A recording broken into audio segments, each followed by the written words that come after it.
بسم الله الرحمن الرحيم. الحمد لله رب العالمين والعاقبة للمتقين، والصلاة والسلام على النبي الأمين محمد وآله وصحبه أجمعين. أما بعد، قال الله تعالى في القرآن المجيد والفرقان الحميد: فأعوذ بالله من الشيطان الرجيم. بسم الله الرحمن الرحيم. احسن كما احسن اللہ الیک. ہم سب کے مخدوم اور بزرگ استاذ محترم حضرت مولانا محمد ادریس عقیل ملی قاسمی صاحب دامت برکاتہم، اسٹیج پر رونق افروز معزز علماء کرام اور آپ تمام قابل احترام بھائیوں اور پردہ نشین ماں اور بہنوں، مدرسہ حضرت اکرمہ کا یہ سالانہ اجلاس جس میں ہم سب شریک ہیں، اس لحاظ سے اہمیت کا حامل ہے کہ اس میں حفظ قرآن پاک کی تکمیل کرنے والے خوش نصیب طلباء کو سند سے نوازا جائے گا، اور اس لیے بھی اہم ہے کہ آج کے اس اجلاس میں مدرسہ حضرت اکرمہ کے زیر اہتمام ایک نئے مفید اور نفع بخش کام کا آغاز کیا جا رہا ہے. یقیناً مدرسہ حضرت اکرمہ نے گزشتہ برسوں میں جو قرآنی خدمت انجام دی ہے وہ قابل رشک ہے، لیکن مفید ادارے وہ ہوتے ہیں جو آہستہ آہستہ اپنا دائرہ بڑھاتے جاتے ہیں. اسی سوچ کے پیش نظر مدرسہ حضرت اکرمہ کے زیر اہتمام خدمت کے کاموں کے لیے حضرت اکرمہ فاؤنڈیشن کا آغاز کیا گیا. یہ خدمت خلق کی ایک کوشش ہے، اور ہمارا دین یہ سکھاتا ہے کہ ہم دنیا کے انسانوں کے کام آئیں اور ہر دبے کچلے انسان کا سہارا بن جائیں. قرآن مجید میں جہاں اللہ تعالیٰ نے اسلام کا تعارف کرایا، وہاں یہ بات ارشاد فرمائی: فَلَاقْتَحَمَ الْعَقَبَةَ وَمَا أَدْرَاكَ مَا الْعَقَبَةُ. دین کی گھاٹی کیا ہے؟ آؤ ہم تمہیں بتائیں.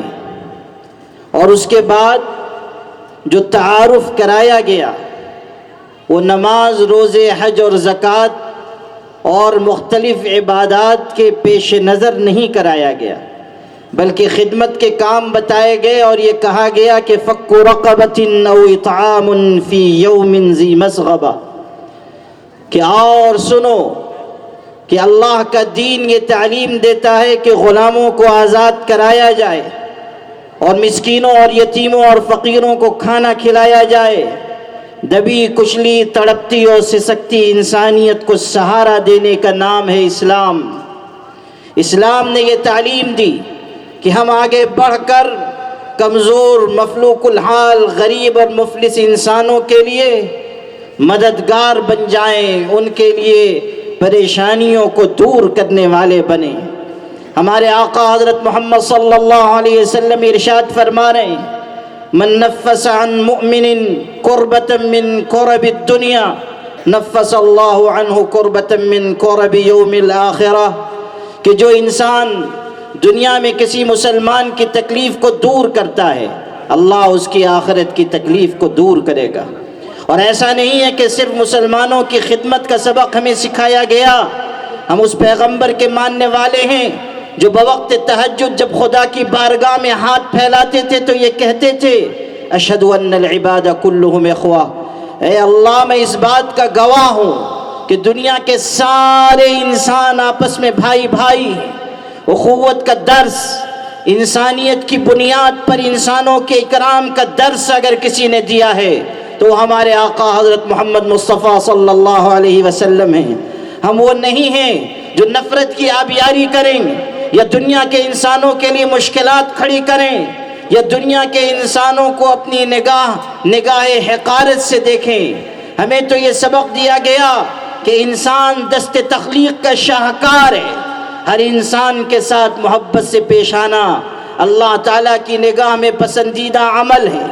اس لیے میرے بھائیو، خدمت کا ہر وہ کام جس کے ذریعے ہم دنیا کے کسی انسان کی مدد کر سکیں، اس کی نصرت کر سکیں، اس کی تکلیف اور پریشانی کو دور کر سکیں، ہمیں آگے بڑھ کر اس میں حصہ لینا چاہیے۔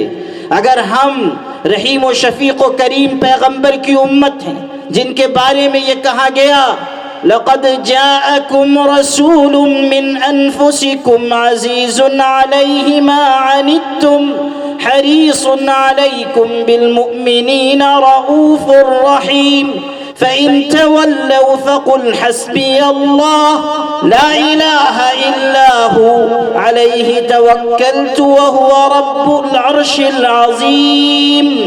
جس پیغمبر کے بارے میں قرآن نے یہ تعریف کی ہے کہ وہ بالمؤمنین رؤوف الرحیم ہے، اسی پیغمبر کے راستے پر چلتے ہوئے ہمیں بھی انسانیت کا غمگسار اور مسلمانوں کے لیے باعث رحمت و شفقت بن جانا چاہیے، مجسم انسانیت بن کر اور مجسم رحمت بن کر زندگی گزارنی چاہیے۔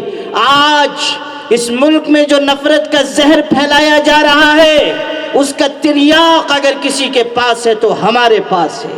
خدمت اور خدمت خلق کے ذریعے لوگوں کے دلوں کو فتح کیا جا سکتا ہے، اور یہ جو نفرت کی آبیاری کی جا رہی ہے، اس کا تدارک سوائے اس راستے کے کسی اور راستے سے ممکن نہیں ہے۔ اس لیے میرے بھائیو، آؤ کہ خدمت خلق کے اس کام میں ہم حصہ لیں کہ جس کی ہمیں ترغیب دی گئی، جسے جنت تک پہنچانے والا عمل قرار دیا گیا۔ مسلم شریف میں ہے، حضرت نبی کریم صلی اللہ علیہ وسلم تشریف رکھتے تھے، آپ نے بغیر کسی سابق خبر کے صحابہ کے نام سے سوال کیا، من اصبح منکم اليوم صائما، آج تم میں سے کس نے روزہ رکھا؟ حضرت ابو بکر صدیق رضی اللہ عنہ نے کہا میں نے روزہ رکھا۔ پھر آپ نے پوچھا آج تم میں سے کس نے مسکین کو کھانا کھلایا؟ حضرت ابو بکر نے کہا میں نے کھلایا۔ آپ نے پوچھا آج کسی مسلمان کے جنازے میں کون شریک ہوا؟ حضرت ابو بکر نے کہا میں شریک ہوا۔ آپ نے پوچھا آج کسی مریض کی عیادت اور خبرگیری کس نے کی؟ حضرت ابو بکر نے کہا میں نے کی ہے۔ حضور صلی اللہ علیہ وسلم نے یہ سن کر ارشاد فرمایا کہ جس شخص کے اندر یہ خصلتیں جمع ہوں وہ شخص جنت میں جانے والا انسان ہے۔ آپ اندازہ کیجئے کہ کیسی پیاری تعلیم دی گئی اور کیسا خوبصورت سبق ہمیں سکھایا گیا۔ وہ روایت جو محدثین کے ہاں مسلسل بالاولیہ کہلاتی ہے، یعنی ہر شاگرد نے سب سے پہلے اپنے استاد سے وہی روایت سنی، اس میں بھی یہ بات ہے الراحمون یرحمهم الرحمن تبارک و تعالی ارحموا من فی الارض یرحمکم من فی السماء۔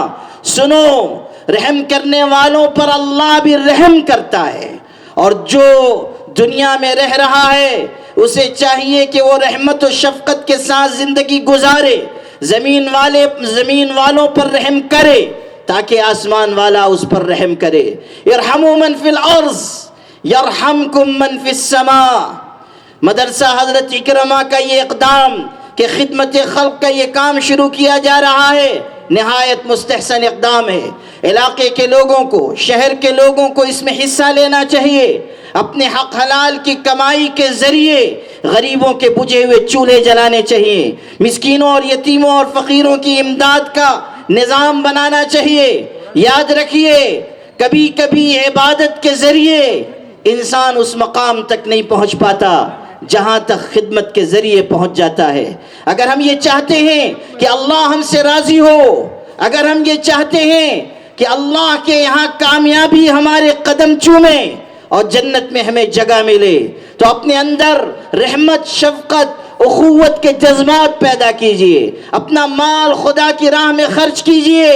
قرآن کہہ رہا ہے وأنفقوا مما رزقناكم من قبل أن يأتي أحدكم الموت فيقول رب لولا أخرتني إلى أجل قريب فأصدق وأكن من الصالحين ولن يؤخر الله نفسا إذا جاء أجلها والله خبير بما تعملون. ارشاد ہوا کہ اللہ کے راستے میں اس مال میں سے خرچ کرو جو اللہ نے تم کو عطا کیا ہے، اس سے پہلے کہ موت کا وقت آئے. پھر انسان یہ کہنے لگے کاش مہلت مل جاتی تو صدقہ خیرات کرتا اور نیک انسانوں میں شامل ہو جاتا. اللہ کا قرآن عظیم الشان بیان کرتا ہے لن یؤخر اللہ نفسا اذا جاء اجلها، کہ جب وقت موت آ جائے گا کسی کو مہلت ملنے والی نہیں.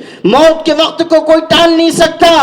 عالم کو اس کا علم، وزیر کو اس کی وزارت، بادشاہ کو اس کی بادشاہت، امیر کو اس کی امارت، نواب کو اس کی نوابی، جاہل کو اس کی جہالت موت کے شکنجے سے بچا نہیں سکتی. قبر کے چوکٹے خالی ہیں، انہیں مت بھولو. جانے کب کون سی تصویر لگا دی جائے. ہر انسان آخرت کا مسافر ہے، اپنی موت کی طرف بڑھتا چلا جا رہا ہے. موت برحق، آخرت برحق، جنت اور دوزخ برحق ہے. اگر آج ہم یہ چاہتے ہیں کہ کل قیامت کے دن ہم سرخرو ہوں، اس کے لیے ابھی توشہ لینا ہوگا. دنیا سے ہمیں آخرت کے لیے اعمال کا سرمایہ آگے بھیجنا ہوگا. وَمَا تُقَدِّمُوا لِأَنفُسِكُمْ مِنْ خَيْرٍ تَجِدُوهُ عِنْدَ اللَّهِ، جو کچھ تم آگے بھیج دو گے اللہ کے ہاں اسے موجود پاؤ گے. خُذُوا مِن مَمَرِّكُمْ لِدَارِ مَقَرِّكُمْ، اپنی گزرگاہ سے اپنی قیام گاہ کے لیے توشہ لے لو. یا ایھا الذین آمنوا اتقوا اللہ ولتنظر نفس ما قدمت لغد واتقوا اللہ ان اللہ خبیر بما تعملون. اللہ سے ڈرو اور ہر انسان غور کرے اس نے آنے والے کل کے لیے کیا تیاری کی ہے. سیدنا ابو ہریرہ 5374 روایتیں بیان کرنے والا صحابی جلیل، آخری وقت ہے، رو پڑے. کسی نے کہا آپ رو رہے ہیں؟ کہنے لگے مال و اہل و عیال کے چھوٹ جانے پر اور دنیا کے پیچھے رہ جانے پر نہیں روتا. رونا اس پر ہے کہ سفر بہت لمبا ہے اور توشہ بہت مختصر ہے. آنے والے وقت کی تیاری کیجئے اور مدرسہ حضرت اکرمہ اور اس کے ذریعے جاری کاموں میں اپنا حصہ لگائیے. جناب قاری ریحان صاحب اور ان کے ساتھ کے اساتذہ کرام اور ان کے رفقا سب کی خدمت میں تہنیت اور مبارکباد پیش کرتا ہوں اور دعا کرتا ہوں کہ اللہ تعالیٰ ان حضرات کی کوششوں کو قبول فرمائے. وآخر دعوانا الحمد للہ رب العالمین.